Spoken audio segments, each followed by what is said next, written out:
From the Permian Basin's 24-hour news leader, this is the Big 2 News Update. In the car, think again. The Permian Basin Drug Task Force has it out for you. This man has found out the hard way, as are many others. The interdiction team with the Drug Task Force calls out its secret weapon during routine traffic stops. If there are any drugs around, this hound will sniff them out. This afternoon, he found a quarter pound of marijuana in Antonio Ruiz's toolbox. That's bad news for Ruiz and good work by the hound and the drug team. There's not a day, not a single day that doesn't go by on the interstate that we don't put somebody in jail for narcotics. We're finding mainly marijuana, cocaine, methamphetamine are the three main drugs we find. We find all of it, but those are the three main drugs, and out of all of those will probably be marijuana. This is what the task force does every day. A total of 1,000 drug cases last year, 600 already on the books for this year. The appearance of a new drug is not a good sign. It just adds to the organized drug traffic. My life was completely different when I was a police officer. I spent the first 10 years of my life in California because my dad was in the military. My dad moved myself and my brothers to Texas, where I trained coon dogs, I trained cow dogs, I trained obedience dogs, and then later I went to the Kilgore Police Academy at the age of 21 and graduated with my peace officer's license. Fresh out of the police academy, 21 years old, like most 21-year-olds, they haven't experienced certain tragedies in life. They haven't experienced certain triumphs in life. And that's how I was when I was 20 years old. I was gung-ho, high energy, totally believed in what I was doing, but I was blinded in wisdom because of my lack of experiences in life. I spent 4 years as a police officer before being hired by the Permian Basin Drug Task Force. In those 4 years, I trained my own narcotic detector dog. When the Permian Basin Drug Task Force called me for an interview, I drove all the way to West Texas, which felt like halfway around the world to me. I had my dog in back of the truck, and when I arrived, my dog bounced out with a rope, not a leash, and I had a minnow bucket that I used as a watering pail, and my supervisors were thinking, oh my gosh, who is this country boy with a rope, a dog, and a minnow pail? And after hiding marijuana and showing how well my dog did, it kind of surprised them, and that led to them hiring me. It wasn't long, and I began to find loads and loads and loads of drugs. I couldn't believe working with the Border Patrol and the FBI and the ATF and the DEA. We'd get close to the border and we'd get on the interstates and we'd run search warrants and we would work undercover, and it just never quit. It was constant. And later, with that type of training, I switched and reversed and started seizing money, and then I couldn't believe the cash that was leaving our country going into Mexico from the drug traffickers. So I soon realized no matter how much I seized or how many arrests I made, I was not catching a fraction of what was coming through the borders. I was sent to schools all over Texas that were taught by the DEA, the U.S. government. In these classes, I was taught and trained that marijuana was a demon type drug. I really believed that marijuana was harmful, and the people using the marijuana and the people smuggling the marijuana were just pieces of trash. And that was about the time DEA was launching the Cannabis Eradication Program, where they were flying over and spotting marijuana fields from the air, and then sending ground troops in to eradicate those. In fact, I'm trained to fly in the air and spot marijuana fields. You know, I noticed the people that I was busting for marijuana use in particular were really good people. They never acted out, they never got violent, they were always cooperative in comparison to people I arrested for being drunk. You know, they would fight and scream and act crazy. And I started putting two and two together. The government's telling me marijuana is a demon weed. I'm arresting all these people for marijuana that are nonviolent, including getting in raid gear with 10 other grown men and guns, more guns than we would ever need, crashing into these homes, dragging the kids away, screaming with the parents screaming, everybody in tears. We're sending the kids to Department of Human Services. We're sending the parents to jail over marijuana. Well, I knew some of these people, and I knew they weren't gangsters. I knew they were nonviolent people. And then later on, I experimented with marijuana myself and then began doing a lot of research. I learned marijuana was safe, that you cannot overdose on marijuana. I learned that there were a lot less traffic fatalities on marijuana than there was alcohol. I just learned that the harms I was taught by the government were a total lie and they were false. And that's the moment when I started telling myself, this is not right. I'm believing my teachers without researching the facts for myself. Once I got the true evidence, then my conscience kicked in, the humanity in me, the compassion that said, oh my God, what the f am I doing busting into these homes, ruining lives and ruining families? And then I remembered what I had read, Jimmy Carter's statement, that when the legal side effects of a substance cause more harm to the person than the side effects of the substance itself, we have an injustice. That totally made sense with me because I'm a logical, reasonable person. And I have to say, that was a big turning point for me. I was making so many arrests in Gladewater that the local drug task force was basically kicked out of Gladewater, and they lost their funding because of a decision the city manager made. She thought, if Barry's seizing all these drugs, why do we need to keep paying a task force? So task force is gone. I made a huge drug arrest that brought in a lot of money and 3 what they called bad guys at the time to jail, and the DEA had been trying to catch these 3 bad guys for a long time. So because the local task force had to leave, DEA being jealous of me, it caused a lot of political pressure. When you put on top of that, I arrested a city councilman for a bag of marijuana and a pistol, and the mayor's son for methamphetamine. It was just such political pressure. At the same time, I started realizing this injustice that I was part of, so I quit law enforcement and began building companies and selling them. After leaving law enforcement, in the next 10-year span, I went through 2 divorces and was arrested 5 times. Each time I was arrested, I either got a not guilty or it was dismissed. I truly did not deserve to be arrested for any of these offenses. So here I am, ex-narcotics officer, put hundreds of people in jail, responsible for thousands of people being in jail in joint operations, and now I'm being put in jail when I shouldn't be, and I started seeing both sides of the coin. I know what it's like to have police raid your house. I personally was raided on a civil matter, not a criminal matter, where they were coming into the house to take my 2 daughters. My 2 daughters put up resistance to the point the police put bruises on them. My daughters were screaming, please help, please help, please help. There was nothing we could do. They decided the kids were not going to go, so they just left the house. Just like those 8, 9, and 10-year-old kids that I busted into their home 10 years ago, they still remember that, and it still bothers them. The parents seeing their kids drug away, that hasn't left.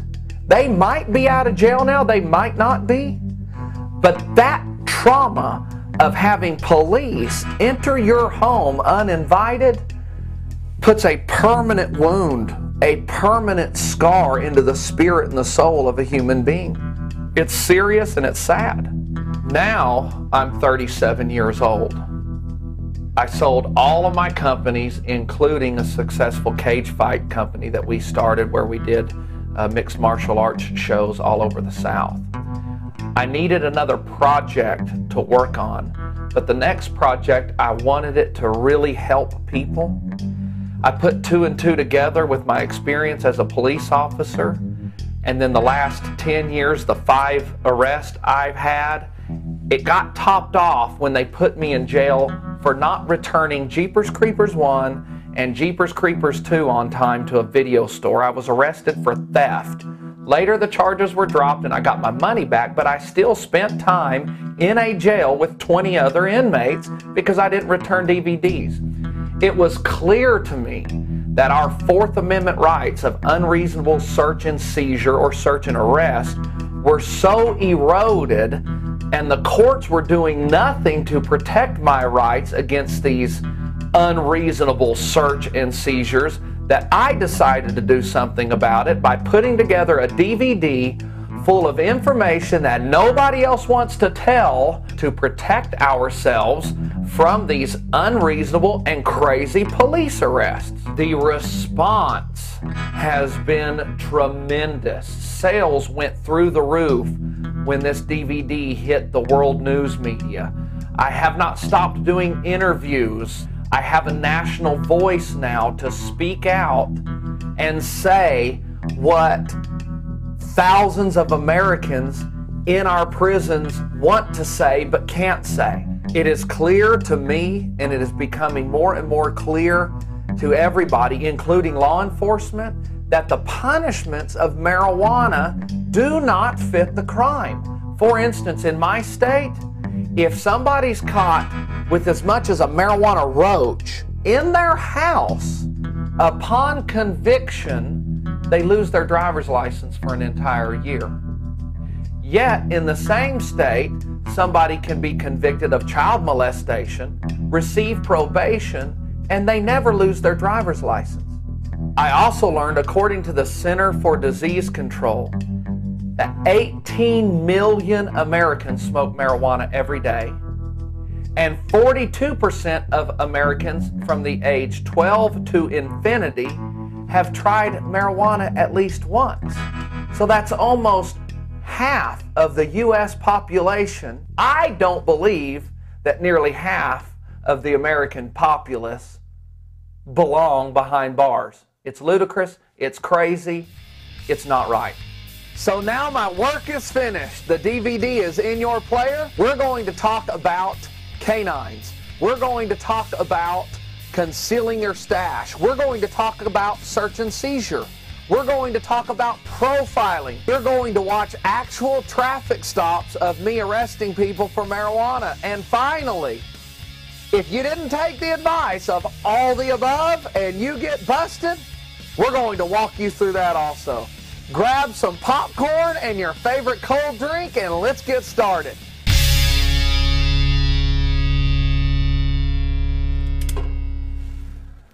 Bet you didn't know I was a chef. Welcome to the canine section of this DVD. I think the best way to explain to you how a narcotic detector dog works is by bringing you into my kitchen. Come on. The first thing I want you to understand about how a narcotic detector dog is trained is it is very simple to train a narcotic detector dog. The hard part is finding the right dog to train. We could look at possibly 100 dogs and maybe 1 out of the 100 qualifies for a narcotics detector dog. We look for a dog that has an incredible ball drive. All of you have seen this dog. Everybody hates this type of dog because when you go to the backyard, they jump up on you, they tear things up, and they want to chase their ball over and over, and they're just psycho about their ball. That's the type of dog we want to start with.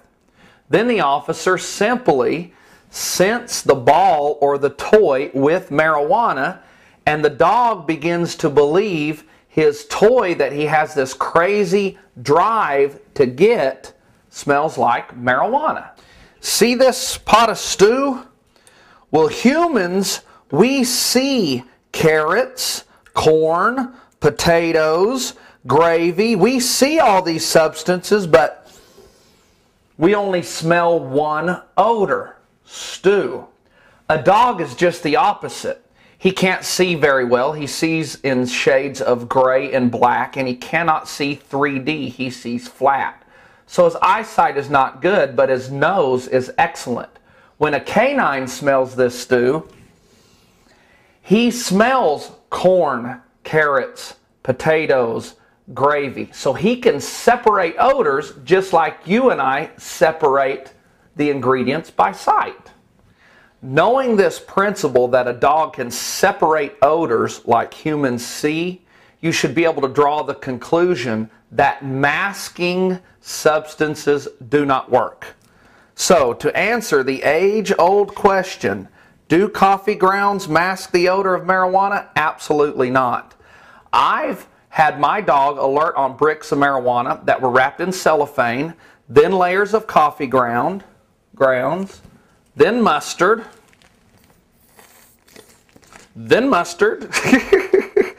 there we go. Vanilla extract is common, Bounty fabric softeners, and pepper. If we place cannabis in there, remember the stew analogy?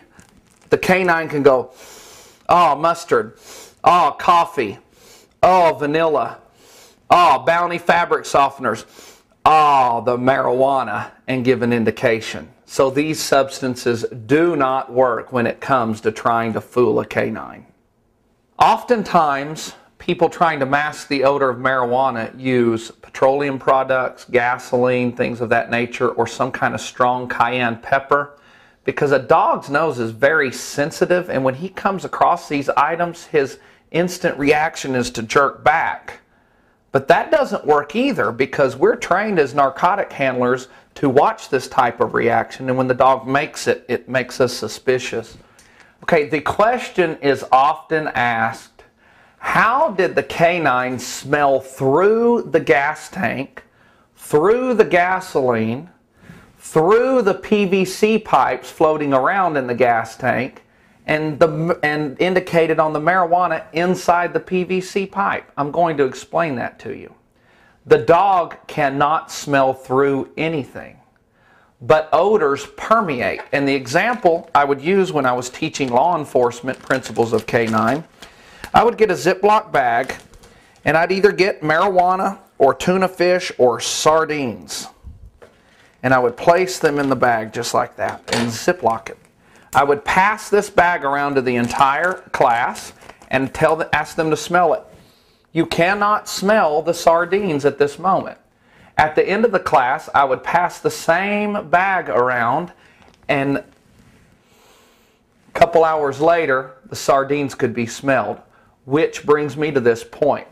Everything is porous, including plastic. Under a microscope, there are microscopic pores. So the marijuana seeps through the PVC pipes, through the gasoline, through the metal gas tank, and there's an odor or scent cone on the outside of the gas tank for the dog to pass through, and then the dog goes, oh, gas tank, oh, gasoline, oh, PVC, oh, marijuana. So dogs cannot smell through anything. Odors permeate out. Now the rate at which odors permeate is different with every container marijuana can be placed in. If I do not contaminate the outside of this Folgers cup with marijuana dust and it's completely clean, and I drop the marijuana inside the coffee and place the lid on top, the dog will not alert on this item at that moment because the odor hasn't had time to permeate. Now, how long that takes, I don't know. It's different with every item. It might be an hour, it might be 5 hours. So it's important to remember, if you're going to travel with a few joints going down the highway and you're going to place it in a container, place it in a non-contaminated container right before you leave, and then the odor does not have time to permeate to develop a scent cone on the outside for the dog to alert. When a bag of marijuana is touched, microscopic dust is transferred to your hand. Whatever you touch after that, you're transferring this microscopic dust, and the dog can and will alert. It was very common for my canine to alert on the door handle of the vehicle. So if you're handling marijuana at your house, or if you've hidden marijuana in your car and you have that dust and you touch your door handle, that canine will alert, and then the officer has probable cause to search. So keep your hands clean, because a canine drug dog also knows his handler's scent. And oftentimes, if the handler hid his own marijuana, the drug dog would actually be alerting on the handler's scent instead of the marijuana. So we always handled marijuana with latex gloves. Let's talk about hiding marijuana in food. Remember what you've been taught? The dog can smell, hamburger patties, marijuana. But he can't communicate that to the handler. Hey, I'm smelling hamburger patties, and hey, I'm smelling marijuana also. So hiding marijuana in food is a good idea, because usually when the dog reacts to it, the handler just thinks the dog is being interested in food. We've picked the dog that has this psycho-type drive to find his ball. That's a prey drive. I found it almost impossible to get my narcotic detector dog to search for his ball when there was some other type of prey in the same area. For instance, a cat in the car. Even if we removed the cat, the dog could still smell the cat all over the car, and he was concentrating on where's the cat, not where's the ball. I would also notice it was impossible to get my canine to search for marijuana in vehicles if we were pulled over near a roadkill. That's a wild animal or a domestic animal dead in the highway. I would have the driver move the vehicle ahead at least 2 miles so the dog could get that other animal or that other prey out of his mind, where he could concentrate on searching for marijuana. So these deer scents and fox urines that hunters use, it's a good idea to spray your tires with that. It's a good idea to carry a cat in your car if you're going to have a couple of marijuana cigarettes. This confuses the dog, where his drive is channeled to chasing these things instead of looking for the marijuana. Let's talk about narcotic detector dogs' false alerting. Remember, the canine thinks he's finding a toy that he's psycho about. He will do anything to get to his toy. Unscrupulous narcotic detector dog handlers have learned this, and they can, through voice commands, cause their canine to false alert. The type of commands that are often used are, get it. Find it, good puppy. Because those are the same words we use when we're bringing the scratch drive out in our narcotic detector dog, meaning the dog has smelled an odor. We want him to indicate that to the narcotic detector dog handler by scratching. So to bring that scratch drive out, we encourage them, get it, good boy, get it. And once they scratch hard enough, we throw them their toy like it popped out of nowhere. So the unscrupulous police officer can use this when you've refused consent to search and he's walked the dog on the outside of your vehicle and you've made sure nothing's contaminated and the marijuana has not been in there long enough to permeate, and he does not get an alert. He will often use that trick. Get it. And the dog will raise up and start scratching. In the following footage, I'm going to show you a documented, trained narcotic detector dog false alerting. Notice this Labrador hunting for the substance.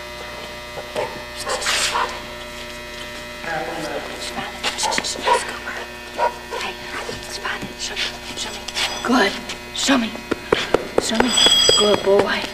Show me. Find it. Yeah. Good dog. That's called a false positive. There are no substances there at all, and the canine's indicating. It's clear and plain to see there are no narcotics there. Now watch, she'll continue getting the dog to alert, talking the dog into alerting. Remember this, it is not the dog's fault. It is not the dog actually lying. It's the narcotic detector dog handler that's causing the dog to lie. Welcome to the Conceal Your Stash portion of this DVD. I've often been asked, why are you helping people break the law? The truth is, the law is already being broken. 18 million Americans smoke marijuana every day. 42% of Americans from the age 12 to infinity have tried marijuana at least once in their life. So it's clear the law is already being broken, and it's my mission to make sure these good, real American people that have families and have children do not make a stupid mistake by hiding a small amount of a substance that is impossible to overdose on in the wrong location, and ultimately them winding up in a government cage. As you learned from the canine section, wear latex gloves when you're hiding your stash, because the marijuana dust that's transferred to the glove can be easily thrown away and not transferred to the vehicle. Never ever conceal your stash on the exterior of the vehicle, such as the gas cap compartment or the bumper. A narcotic detector dog can smell your stash really easy if you hide it in these locations. Never ever conceal your stash in plain sight, such as the console. A police officer can spot that from the driver's window very easily. Then he has probable cause to search your car. You wouldn't believe the people I arrested that had joints laying in their ashtray. Never ever hide your stash in easy to find locations such as the glove box. When you're digging around in the glove box for your insurance card, an officer can spot plain sight stashes. And never ever conceal your stash in a small overnight bag like this. I know it's convenient that when you're packing to grab your stash and throw it in, but it's a mistake because cops can search through these really easily.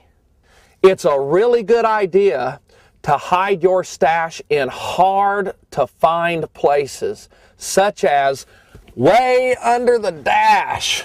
There's all kinds of crevices and places to hide small amounts of marijuana.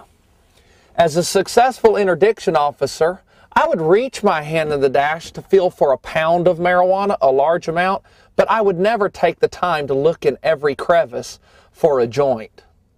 Remember, if it takes 15 minutes for you to hide your stash, it's going to take an officer at least an hour to find it, and that 15 minutes could quite possibly save you years in jail. Another good tip is to hide your stash toward the interior middle of the vehicle instead of close to the exterior. If we hide our stash close to the exterior, it's easier for a canine to detect this from outside the vehicle. Another really good idea is to conceal your stash as high as you can get it, such as the crevices and headliners of vehicles. It's hard for a narcotic detector dog to sniff up high. Another great place to conceal your stash is in your hand. I had an informant tell me that he never carried more than he could eat. He knew there was no way to overdose on marijuana, and if the red and blues lit him up in the back, he would simply swallow it. And remember, it's not illegal to smell like marijuana. It's illegal to possess marijuana. I learned another clever way to conceal your stash. When searching through vehicles, I would notice a small trap door cut in the floorboard. It didn't hurt the value of the vehicle, and the suspect would simply drop his stash through the trap door, and if I saw it, it looked like road debris. Get to know your vehicle. Every vehicle is unique in certain compartments that it contains. For instance, this vehicle contains a console that with some force can be lifted out, and there's all kinds of neat little crevices in there to tuck a joint. Another great tip is to be creative where you conceal your stash, such as inside a straw or inside a straw skin. Throw it in the bag. The point is to be creative. And remember, I never ever arrested anybody for marijuana brownies or marijuana cookies. That is an excellent, safe way to travel with your stash.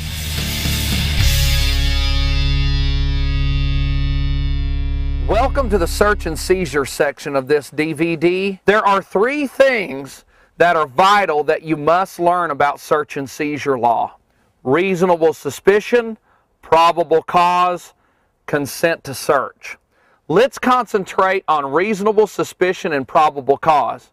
Reasonable suspicions are items or things that the officer observes that when all put together in a package, one can reasonably be suspicious that you're up to some type of crime. Your hand being nervous when you hand them the driver's license, that's a very common reasonable suspicion, but it's not quite enough to indicate that this person is involved in a crime. Now, if we put your hand shaking, and then stories are not matching between the driver and the passenger, again, that's 2 reasonable suspicions. And all of these reasonable suspicions put together is going to cause him to interview you longer. It's going to cause him to ask you for consent to search. It's going to keep him at the scene longer until he can gain consent or probable cause to search your vehicle. A police officer can have 50 reasonable suspicions, and he cannot search your car without your permission or a canine alert or some other probable cause. He can have 1 probable cause, and he can search your car without your permission, and you have to let him, or he can arrest you for resisting a search or a seizure. He has to detect a crime is being committed in his presence through one of his senses. If he sees a marijuana seed, or if he smells marijuana, or if a canine indicates the odor of marijuana, he has probable cause to search your vehicle, and there's nothing you can do about it. The goal of this section is to help you eliminate as many of these reasonable suspicions as we can, where there might be only 1 or 2 instead of 10 or 15. Did you notice all of the items scattered throughout the car? Each one of those items was either reasonable suspicion or probable cause. Let's go back to those items and I'll explain to you which is which. Did you notice the marijuana leaf on the key ring? Okay, it's not illegal to have this, but that's a reasonable suspicion. I can reasonably suspect that you're a pot smoker when you have this type of paraphernalia. Did you notice the rubber bands on the gear shifter? To an untrained eye, those are just rubber bands. To an interdiction officer, these rubber bands mean to me you might be smuggling money, because narcotics money is often wrapped in rubber bands. You would not believe the millions of dollars of marijuana I seized after noticing a roach in the ashtray. That's probable cause to search, and you're in trouble, so keep this out of your ashtray. The second probable cause was this marijuana pipe. Now, this is considered a tobacco pipe if it hasn't been used, but if he can see charred ash and smell that marijuana's been smoked in that, now that's drug paraphernalia, and now it's probable cause. And then don't forget, if they find a marijuana seed laying in the floorboard, that's like seeing a pound of marijuana in the floorboard. It's just as good for them and gives them probable cause. I would check in the creases of the seats, because I knew people rolling marijuana cigarettes often dropped the seeds right down between their legs and they wound up in the crease. Rolling papers are a reasonable suspicion. Remember, one of the first places a police officer is going to look is the glove box. So keep all reasonable suspicions out of this area, including rolling papers. It's no secret I'm a fan of High Times, but guess what? Reasonable suspicion. So if you're going to travel with the High Times magazine or any other cannabis magazines, keep them hidden and out of sight as well. Scales are not illegal to have, but with all this other stuff in here, that would make the interdiction officer think that you are a marijuana dealer. So stay away from this kind of stuff. I love pointing out these reasonable suspicions because that's what separated me from being just a normal interdiction officer to one of the top interdiction officers. I noticed everything. Look at the clear plastic baggies. You know, this is indicative of narcotics dealing. Again, they're not illegal to have, but they're definitely a reasonable suspicion that will keep the interdiction officer at your car longer. Okay, let's talk about the beer. If you're not old enough to possess this, and there's somebody in the vehicle not old enough to possess it, that gives the officer probable cause to search for more alcoholic beverages. And upon searching for those alcoholic beverages, if he finds your stash of marijuana, that's a legal search. You're in trouble. So if you're underage, don't have this in your car. Did you notice the 2 shaving cream cans? That doesn't make sense. Men have 1 shaving cream can, most men. And of course, we all know these have hidden compartments in them. So if you're going to carry one of these, carry 1 of these. I've already taught you what reasonable suspicions and probable causes were. Let's talk about consent to search. You've heard your entire life, refuse consent, refuse consent, refuse consent. I don't recommend that. You're free to do whatever you want, but I recommend quite the opposite. If you've hidden your stash in a hard-to-find location, like taught earlier in this DVD, give the officer permission to search if he asks. Here's why. 100 times out of 100, when somebody refused consent to search to me, they always had something in their vehicle they did not want me to find. It was usually drugs. Sometimes it might be a Playboy magazine or something of that nature. But there was always something they did not want me to see. Law enforcement officers know this. Even though you have the constitutional right to refuse consent, when you refuse, it raises a huge red flag. You could almost call it a huge reasonable suspicion. Upon refusing consent, that officer automatically knows now you have something to hide.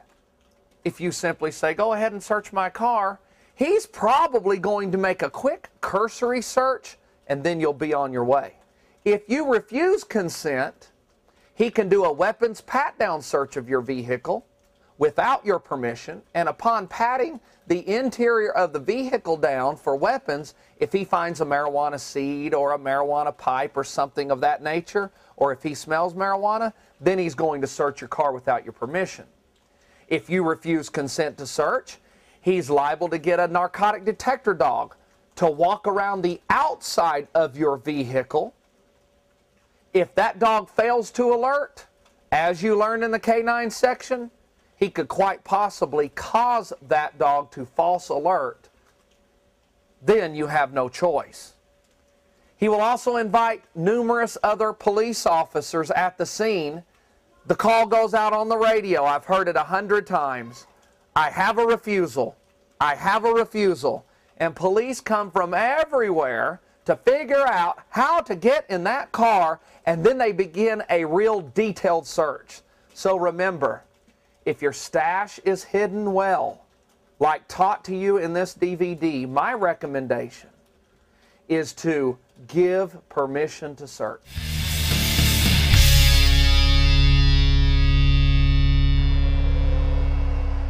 Welcome to my former office, the Highways of America, where I work narcotics interdiction. Narcotics profiling is defined as the method used by law enforcement officers to highly increase their chances of making a narcotics arrest based on visual cues and indicators prior to the traffic stop. I worked on the interstate, but I want to take you first into the city, the actual city where I cut my teeth and made over 100 arrests on less than 5 miles of highway. Come go to the city with me and then we'll come back to the interstate. This is the exact intersection that I spent 2 years where I made over 100 narcotics arrests. This is a small town with less than 2,000 people. There were 2 types of people that I would profile. I would look for what I called user drugs and then smuggler loads. And we'll show you in this section what would alert me to believe somebody was just a simple user or what would alert me to somebody being a smuggler. As you can see, this traffic coming behind me and these cars turning the intersection, I would sit here. They were forced to go slow because this is an intersection, and that would help me get a really good look, bird's eye view of the occupants and the vehicle. So if you ever see a patrol car sitting perpendicular at an intersection and he's watching cars real closely going by, one of two things is happening.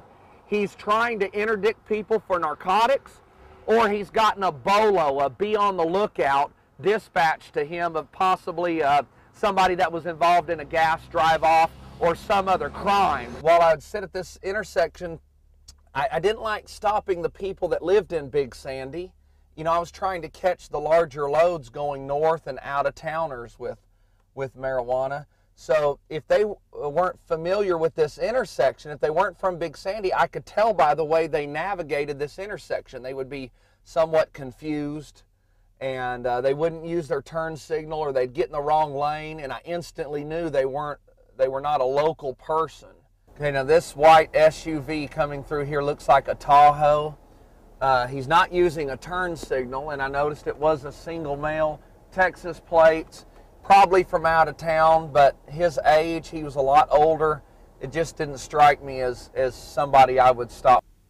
There's a black male and black female in a Lincoln.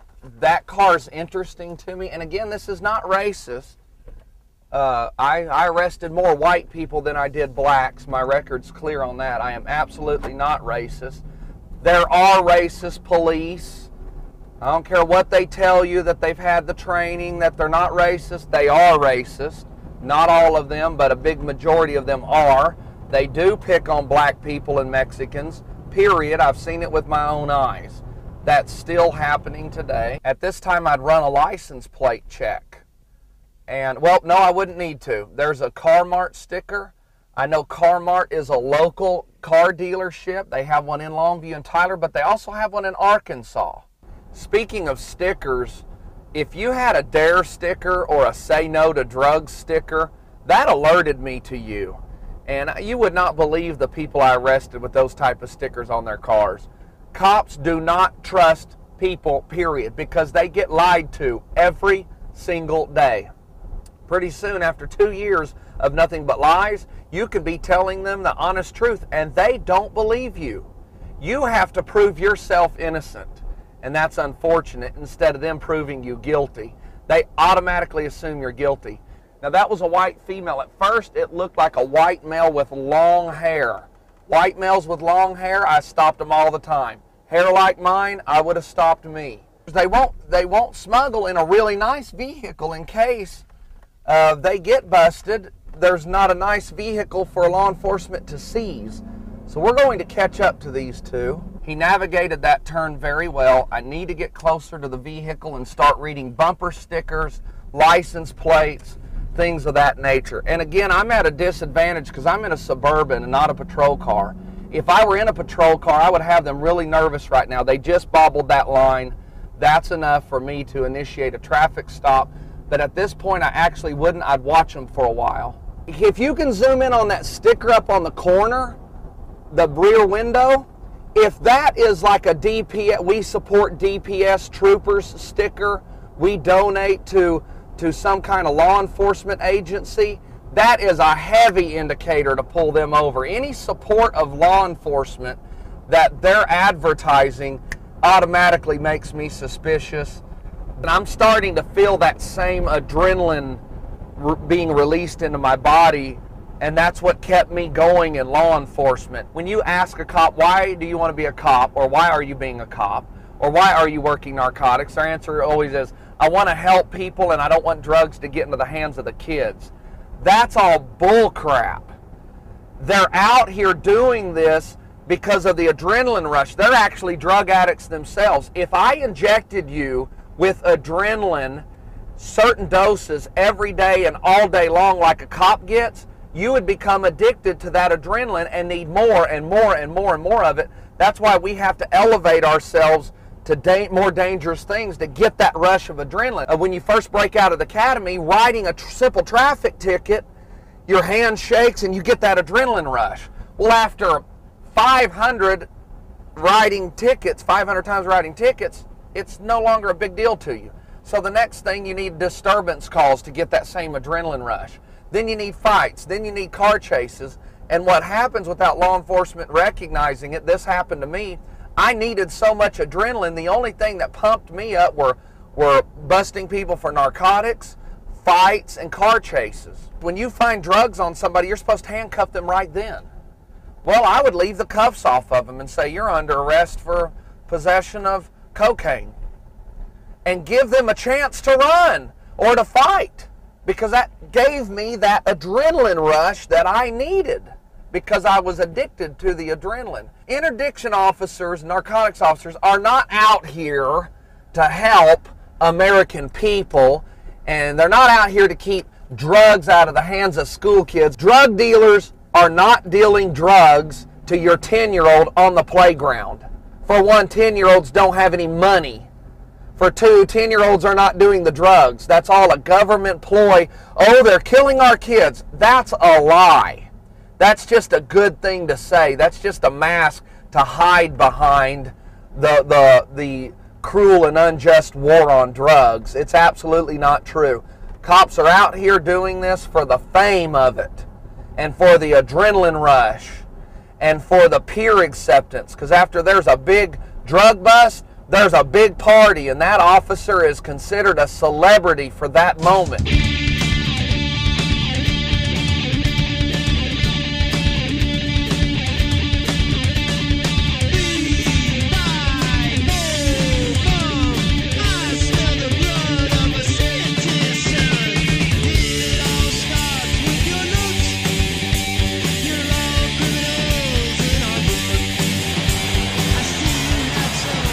Now, working the interstate is much different than working in the city. Remember in the city when I could park my car at an intersection perpendicular to get a good look at the vehicle and the occupants? I can't do that on the interstate, but I'm going to show you the techniques I used where I could get a good look at the vehicle and the occupants. You would either sit on the shoulder of the road and watch the passerbys, or one of my favorite things to do is what I called slow roll.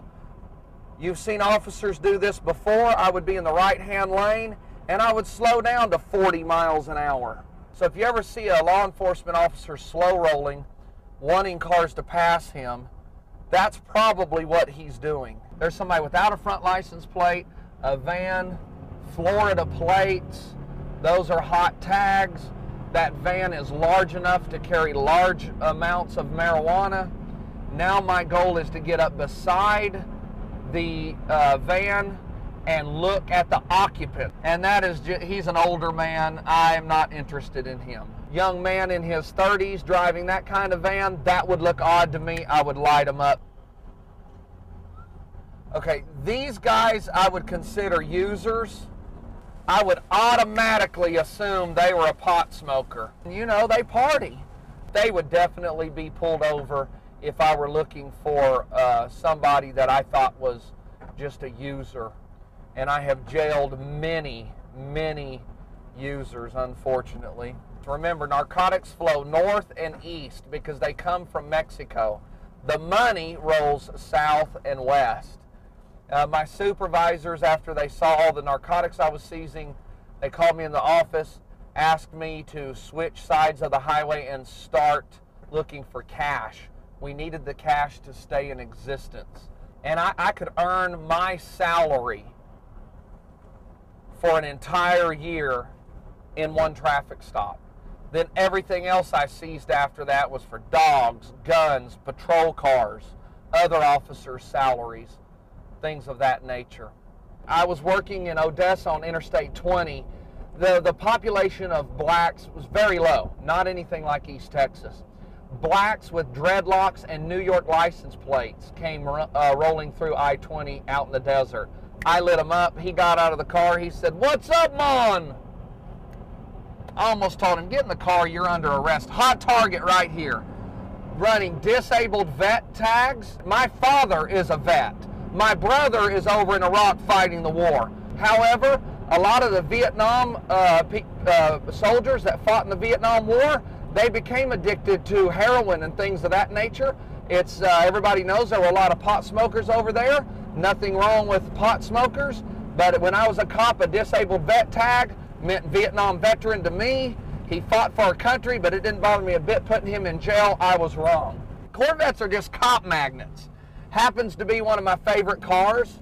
The wealthier people own them. As that woman passed me, she was wiping her nose. Me, as a narcotics interdiction officer, I would automatically assume she's been snorting coke. They would be a person of high interest. They're driving a Corvette. So if I catch cocaine in there, I get to seize that vet, and my bosses love me. If you'll notice, their vehicle's riding low in the back, so their trunk's either full of luggage or it could be full of a lot of pot. You see how it's riding low in the back?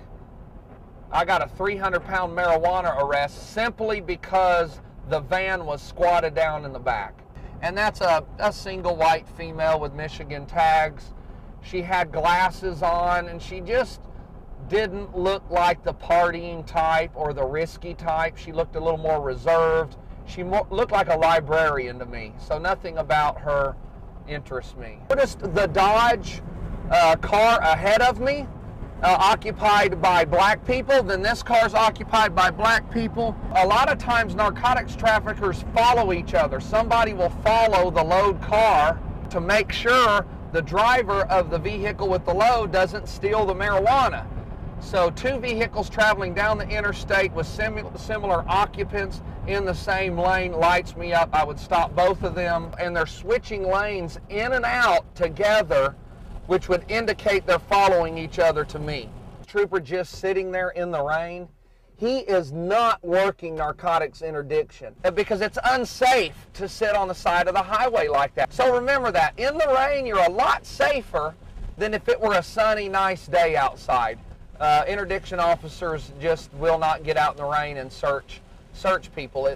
You have to get occupants to stand outside in the rain. The officer gets wet. It's just no good for anybody. So, you know, if you want to go to your uncle's house and you've got a joint and want to get there safely, go in the rain. I'd love to work in pairs where I could radio ahead, or my partner could radio to me. Hey, Barry, I'm on a traffic stop, but I just saw two white males with long hair pass by me in a 1992 red Lincoln Town car. They're at mile marker 114, and they'll be approaching you in the next 10 minutes. And I would get in a pit position to wait for them. When they would go by, I would get behind them, wait for them to bobble and pull them over. So we would work in pairs. Okay, Louisiana tags rolling west.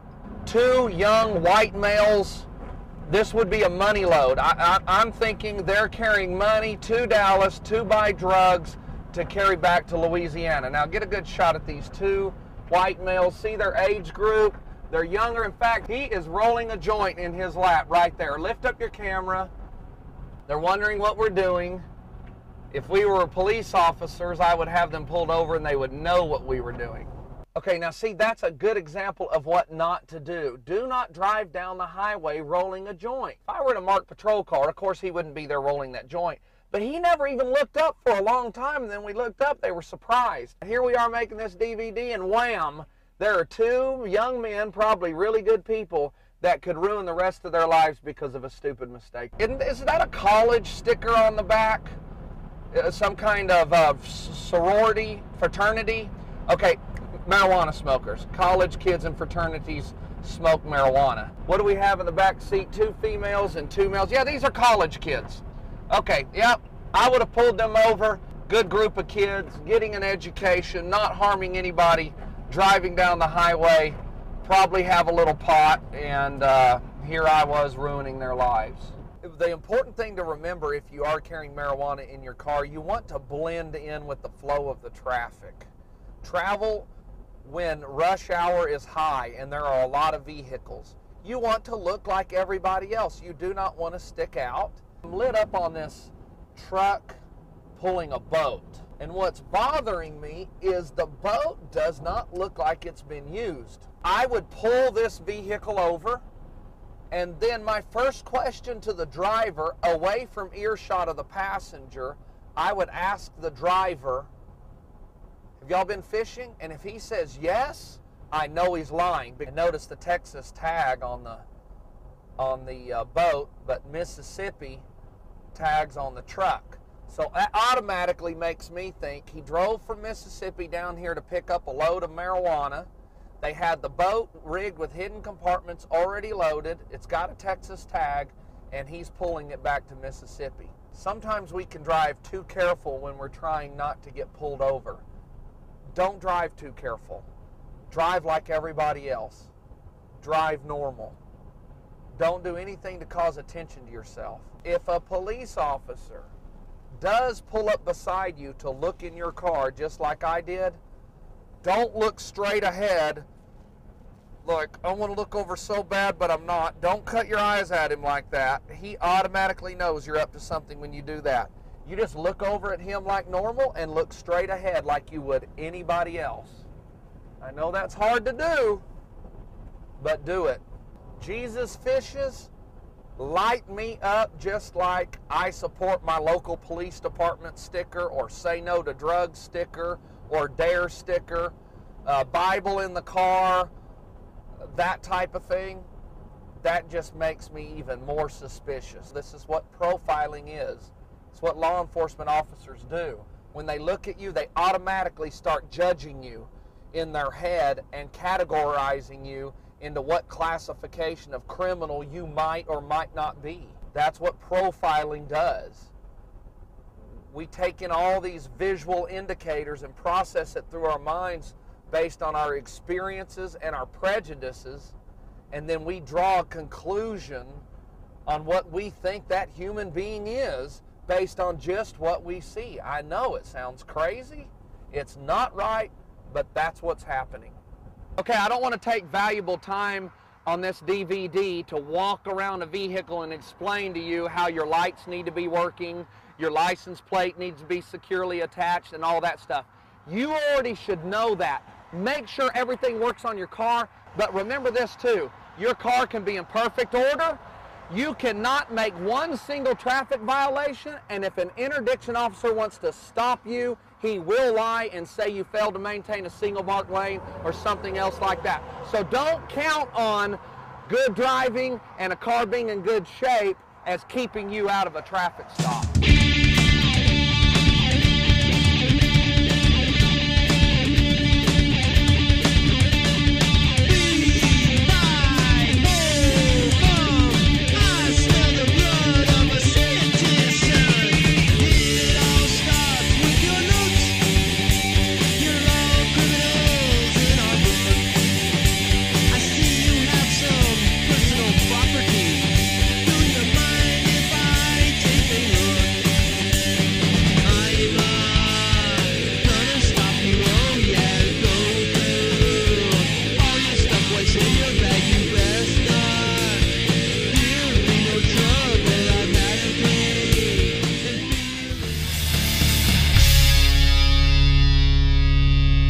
In this section, you get to watch me make actual narcotics arrest caught from my dash-mounted patrol camera, and you get to see the mistakes others made, so pay close attention. In this traffic stop, you'll see that I pulled over a single white male traveling with 2 white females. He made the mistake of having a marijuana roach in his ashtray in plain sight. I could also smell the odor of marijuana reeking from the vehicle. That was my probable cause. That's all I needed. Had he not been smoking in his car, had he not had a roach in plain sight in the ashtray, he wouldn't have went to jail. Also notice in this traffic stop where I catch the lady passengers in a lie. Okay, notice right when he got out of his vehicle, he's touching the back of his head. Nervousness, hand-to-head contact. Don't do that. Sign of deception. Where are you headed? I was just gonna come out here. Sir? I just gonna come out here. Come back out. Okay. You don't have a driver's license? Nope. Who's in the pickup with you? A couple of friends. Stand right there a minute, be right with you. Smell alcohol in his breath real strong and kind of unsteady on his feet. We as police officers know when somebody lights a cigarette, they're usually trying to mask an alcohol odor or a marijuana odor. It's definitely a sign of nervousness also. Can I get you to stand over there by my headlight for me? Now I'm splitting the driver up from the passengers to try to get a mismatch of stories. Notice I lean way in the vehicle. Have a driver's license on you? I'm smelling for marijuana right there. I don't, none on me. Okay. Y'all been drinking tonight? I have it. Huh? I have it. What's making your eyes so red? Tired. I haven't slept in over a day and a half. Okay, have you had anything to drink tonight? Had a beer. Where y'all from? At this point of the traffic stop, when I asked them about the red eyes and I've already leaned into the vehicle, I've already smelled marijuana. They don't know I know that, and I continue my line of questioning. But in my mind, they're already got right now. So just because a police officer doesn't arrest you right then doesn't mean he hasn't already spotted something. Okay, right here I'm approaching him. I'm about to confront him with the marijuana. Marijuana roach in your ashtray, and I smell marijuana. Never put palms up. That's another sign of deception. Keep your palms down. Okay, where's the marijuana at? I ain't got it. Do any of the ladies have any on them? No. That's just from a friend of mine today. You know, Earlier today, how much, hang on just a second. Stand right over here. You're under arrest for public intoxication. I'm not going to DWI you. Okay. That's fine. That's going to save you some money. I hear you. Now, these two ladies in here been smoking weed too? No. Don't lie to me. I ain't lying to you. Their eyes are awful damn red.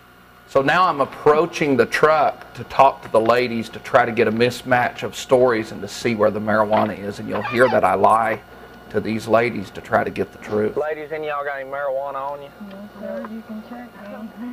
No. There's marijuana roach here in the ashtray. I like the way marijuana smells. He told me y'all had smoked some weed with him. Now, how much weed did y'all smoke today? This is the only one we've... That one joint? I didn't smoke nothing. One hit, that's it. Your eyes are awful red. I don't think it's just from being tired. I've only got one beer, that's it. Okay, a while ago you told me you didn't drink any, so you lied to me. That's because I'm scared. I understand that. Keep your story straight. If you're going to lie, keep the same lie. Don't change it. In this traffic stop, you'll see I pulled two white males over. I noticed a weird gas tank underneath the old pickup. It was an aftermarket gas tank. So this was a profile stop, and upon speaking with the driver, I could smell the odor of the burning marijuana coming from inside the vehicle, and another roach in the ashtray. Plain sight search led to his arrest. If he hadn't have been smoking pot in the car, if he didn't have evidence in plain sight, he would have saved himself a trip to jail. Good evening, sir. See your driver's license? Hey, could you step out of the vehicle for me a second? See the hand-to-head contact? Same as the first driver. Don't do that. I don't care how nervous you are. Quit that. Hand-to-head contact. Big deception indicator. Going to Kilgore? And I pulled this vehicle over, noticed the gas tank hanging low. I thought I might have a smuggler, and they put some crazy gas tank in there with 10 pounds of marijuana. Okay, is this your buddy in here with you? That's my cousin. I separate the driver from the passengers like I did in the previous traffic stop to check their stories, to make sure their stories match. That's really important, that one of you's not going to Oklahoma and the other one's going to Indiana, or one of you came to Big Sandy to get beer and the other one came to see their aunt.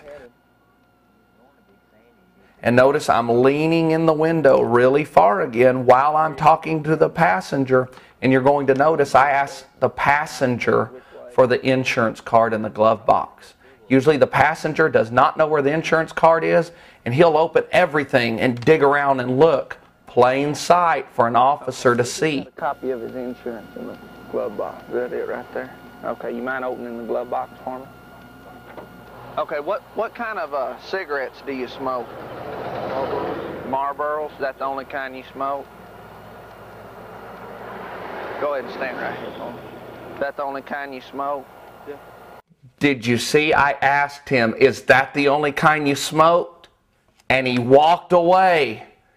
He was nervous. He heard me. He didn't want to answer the question. The best thing to do when you're answering questions from a police officer, look straight at him and answer the questions. Don't be evasive.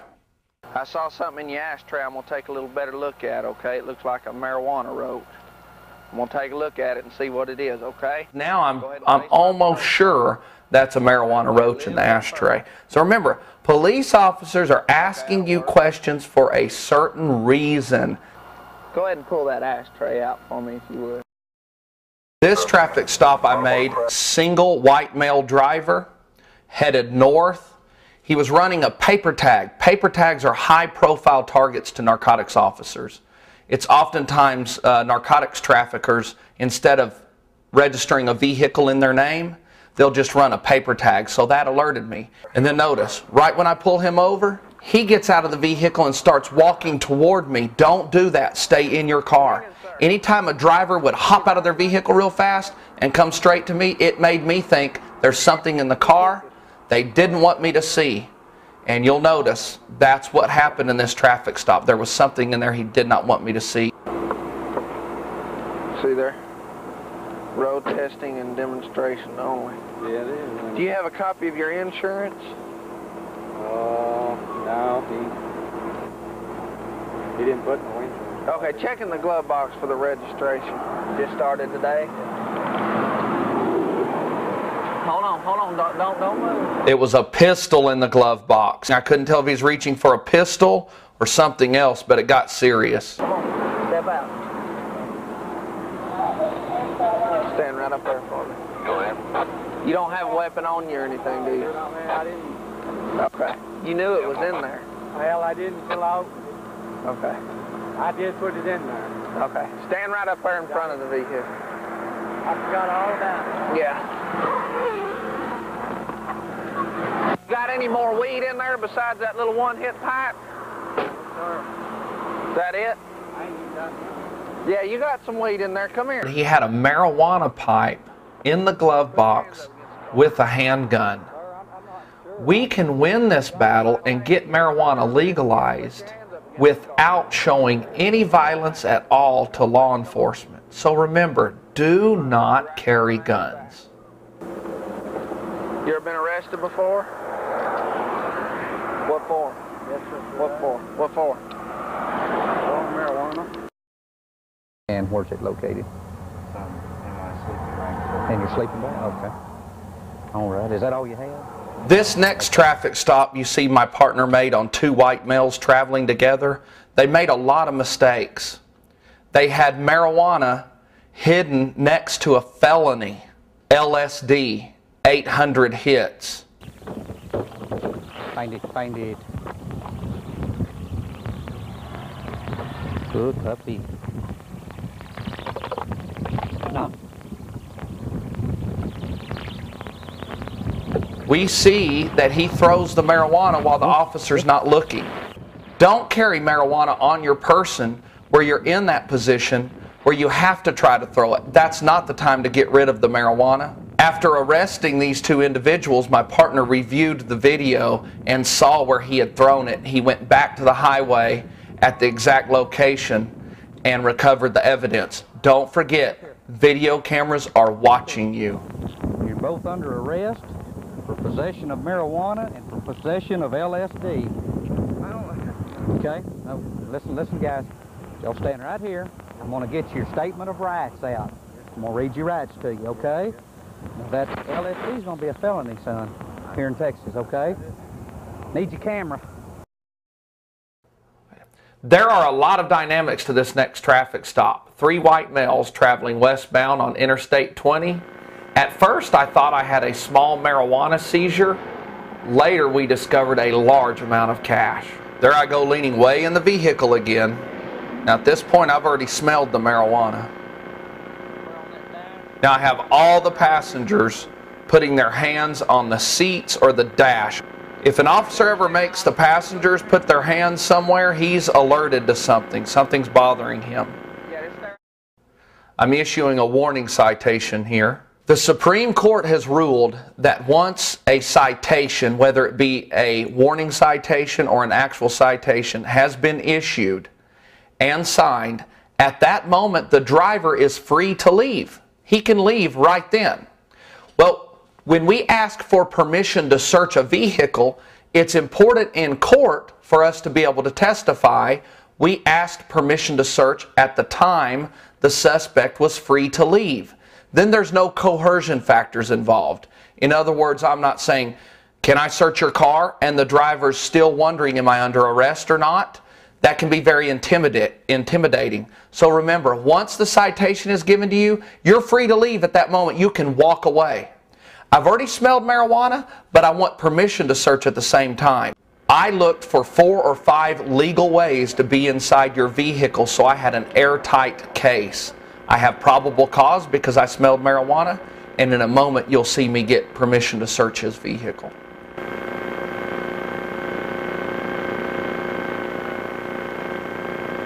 James, we're with the Drug Task Force. We're out here looking for narcotics, large amounts of money, stolen property, and weapons. We look for marijuana. Have you marijuana in your car? Who's been smoking weed in that car? I smell it all over you, and I smell it inside that car. Look at it while I'm talking. Okay, notice here I'm being very intimidating. I mention and accentuate the fact that I'm looking for narcotics, specifically marijuana. I want him to wonder, does this guy know I've got marijuana? Because between me and the dog, we don't miss nothing, Bubba. We don't miss a marijuana seed, a rose, a quarter bag, a pound. We don't miss nothing. That's not true. Dogs do miss narcotics. Most people think a dog is a superhuman type instrument that law enforcement uses that can never fail. Dogs fail more often than not.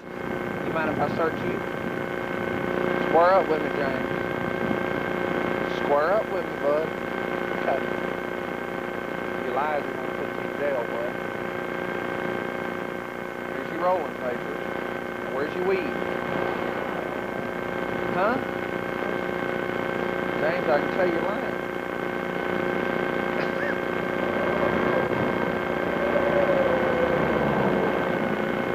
Is this your marijuana? Is this your marijuana? You don't think that's marijuana? It smells like marijuana, looks like marijuana. You see, James continues to lie. Listen, you are under zero obligation to tell the police you are committing a crime. You have the right to remain silent. Use that right in your favor. They both told me you've been smoking weed forever. Would you submit to a blood test? Would you have any THC in your blood?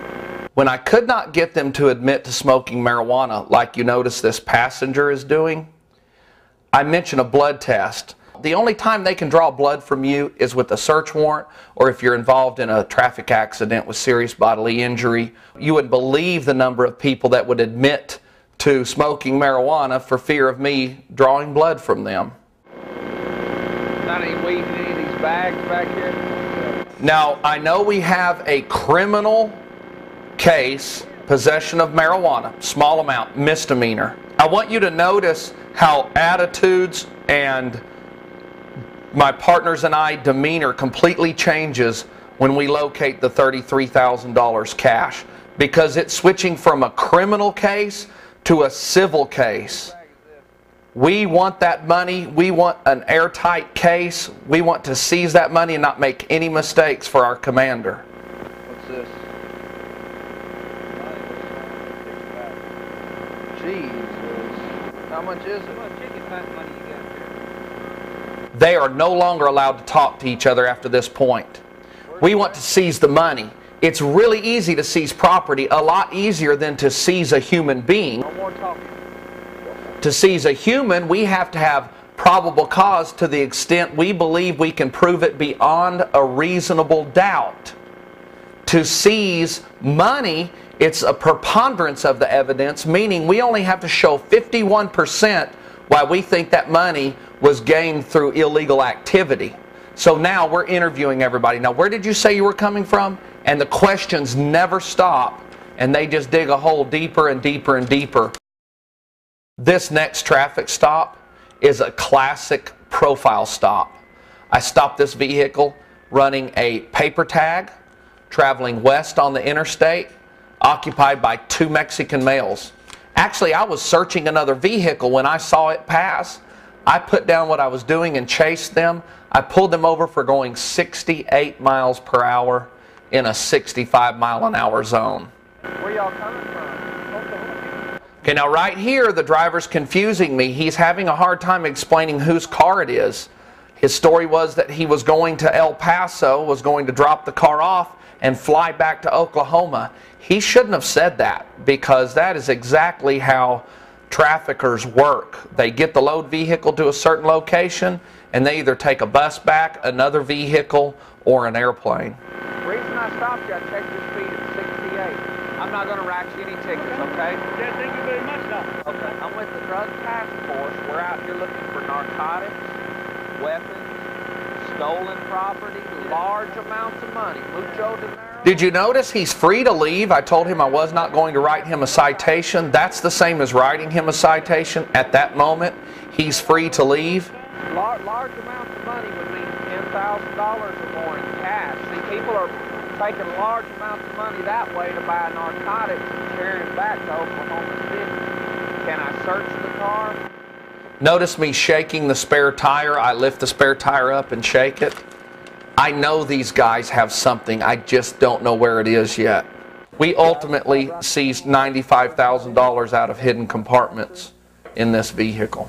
They had duct tape tied where the far packages, you could just pull them out with like a rope. And the passenger side rocker panel totaled $29,995 for a grand total of $94,995. The driver and passenger stated that they don't know where this money came from, they don't want it, they don't want to have anything to do with it. Another great profile stop. Single Mexican male traveling east on the interstate.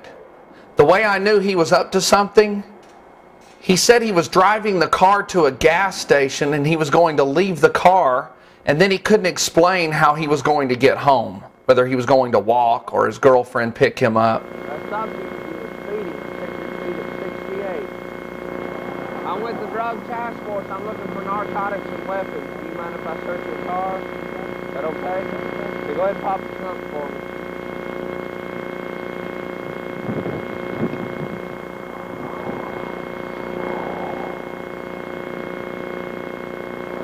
What is this? How long have you owned the car? Huh? This your friend's car? What's your friend? At this point in the traffic stop, I already have detected a hidden compartment. I just have not opened the trap door. If I open the trap door and see the contraband inside, at that time, I have to read him his rights. The reason I take a long time before I open the trap door is I want him to answer every incriminating question he can, and it's admissible in court because he is not under arrest at this time. Do you have a Phillips screwdriver in the car? My screwdriver did not open the trap door, so I asked him for a Phillips head screwdriver. He went straight to the glove box and pulled out a Phillips head screwdriver that fit perfect. It's common for smugglers to have the tools in the vehicle that they need to access their hidden compartments. That little bit that he did really hurt him in court, that he knew right where the tool was to get that trap door open. Okay, the packages you see now is what we took out of the false compartment. This is suspected marijuana. This is what the trunk looked like when I popped it. I instantly noticed the trunk was not deep enough. I pulled this part out. This is a compartment molded to fit in the trunk.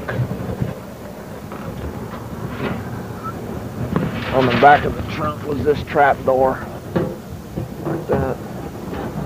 I unscrewed the trap door, and inside was all of the gray packages containing suspected marijuana. The gentleman was arrested for possession of marijuana, and he will be booked into Ector County Jail. I stopped this van, single white male, traveling east, Interstate 20, rental van, and it was squatted down in the back. I could tell it was carrying something heavy. Rental vans are high-profile targets to narcotics officers because it's common for traffickers to rent a vehicle to transport their narcotics in. That way, if they get stopped, you can't seize their personal vehicle. You can't seize a rental car. Notice him getting out and approaching me, hand-to-head contact. Notice me following him right into the van. There I am, nosy again, leaning into the vehicle trying to smell. 300 pounds of marijuana in the rear of this van, and I never smelled it. I think the reason I never smelled the marijuana is they had it heavily wrapped in cellophane and in large duffel bags. I think they had wrapped it the day prior to hauling it. Had they wrapped it and waited a week, the odor would have permeated through the cellophane and I would have smelled it. Okay, notice I wrote him a traffic citation. He's free to leave.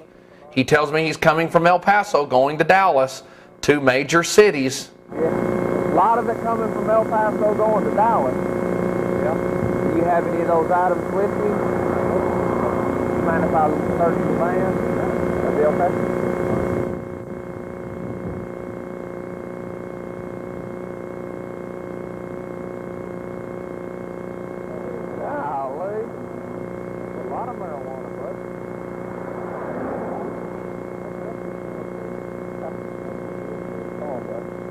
How many pounds is that? He then advised there's approximately 270 pounds of marijuana back here in the duffel bags. The cardboard boxes also have bricks of marijuana in them. He's arrested and he'll be booked into the Ector County Jail for aggravated possession of marijuana in violation of the drug tax stamp. Another great profile stop, if you want to call profiling great. 18-year-old single Mexican male traveling west, Interstate 20, coming from Odessa, going to El Paso. He explains to me that he's driving the car to El Paso for his uncle. All of those were indicators that he was up to some type of criminal activity. Why are you going to El Paso? Oh, how long are you going to be out there, Lewis? We run a narcotic detector dog around this car. He alerts under the car. I crawl under the car. And I noticed the gas tank bands were not lined up properly, and there were tool marks on the bolts that held the gas tank. When I asked the driver, had the gas tank been removed, he said no. Well, I know that's a lie because I saw the evidence of the gas tank being removed, and that led us to the $25,000 cash hidden in a false compartment inside the gas tank. That we thought it would have. This compartment runs all the way back to there, so this does not hold much gas. And I'm disappointed. I figured there'd be more cash than that. Didn't you?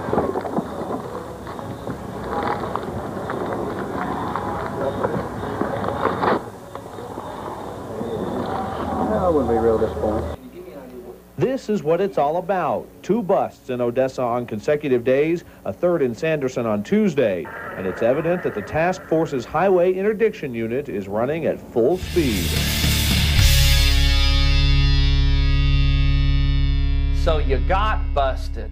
You are not a bad person because you got caught with marijuana. Even though our laws say you're a criminal at this point, you're not. The first thing to remember upon being arrested is close your mouth. A short while ago I stopped this van for a failure to maintain a single marked lane. And you understand that you're under arrest for possession of marijuana, aggravated possession of marijuana? You understand that? Okay, need a verbal response. Yes, okay.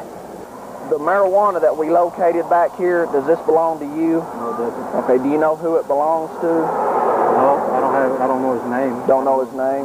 Okay. Did you know that marijuana was in your van? Yes, sir. Yeah, I know that. Okay. Why did you let me search your van if you knew it was full of marijuana? Search it anyway. Okay. Well, that's not true. That might be what you think. If you had told me that I couldn't search, I'd have just ran the dog around the van, and then you saw what the dog did. Or got a yeah. warrant. Yeah. And once the dog alerts, then we can search it. Police officers are not your friend, period. When they tell you you have the right to remain silent and anything you say can and will be used against you in a court of law, they mean that. Even the most innocent statement, they will twist around to mean totally something else and testify to that on the stand. Beware of hidden tape recorders and video cameras in the patrol car and in the booking room. Pretend everything you say and everything you do is being recorded. Be nice. Offer zero resistance, even though you feel like fighting and you're so pissed off because of the injustice that's taking place. You keep your temper calm and make sure you don't catch another charge by resisting arrest. Furthermore, actually being in jail can be one of the most stressful experiences of your life. Be prepared to be fingerprinted and photographed. Remember, don't lose your confidence. And when you're placed in a jail cell with other prisoners, the best thing to do is just stay to yourself. The key here is to make sure there's been a bond set. Continue to ask guards and booking people, what is my bond? They will give you all the phone calls you need, not just one, but they usually give you all the phone calls you need to contact a bondsman who can post your bond to get you out of jail. Hiring an attorney can be a tricky business. My recommendation is to hire an attorney that has courtroom experience, meaning he tries cases and does not just plea bargain your case out or has a history of plea bargaining cases. A plea bargain is simply an agreement between your attorney and the prosecutors, who are attorneys also, to get you to take a lesser sentence for a plea of guilty. My recommendation is to always plead not guilty jury trial. Say it costs $5,000 on a misdemeanor marijuana case to hire the best attorney. That $5,000 you spend will save you so much money in the long run, because if you get convicted and you have to do time in jail, you will not be able to go to work to earn any money. And remember, if you do get convicted, that conviction will follow you around the rest of your life. If you're caught with marijuana and you're placed in the patrol car and you still have marijuana on your person that you did not tell the police officer about, tell him at that moment and go ahead and give it to him. If you walk into the jail with that marijuana hidden on your person, it turns into an automatic felony. If you're already busted, go ahead and give him what you may have hidden on yourself. My critics will never believe this, but this is the absolute truth. Myself and NeverGetBusted.com's central driving force is love. Myself and members of my team have had jail experience, and we know how horrible and how disastrous it can be. We know the tragedy that it caused our families. So we know how millions of Americans feel that have been arrested for marijuana. 750,000 people this year will go to jail for marijuana. And out of this love, we've produced this DVD to keep you from being put in that position. The process of this DVD was really hard for me because it brought back a whole lot of memories of the families I destroyed. Watching the old footage of those marijuana arrests, how cocky I was and how rude I was to good people, that hurt. I'm okay by it, but I just want you to know my heart and the heart of NeverGetBusted.com is truly centered around love. Join our mailing list at NeverGetBusted.com and do everything in your power to never get busted again.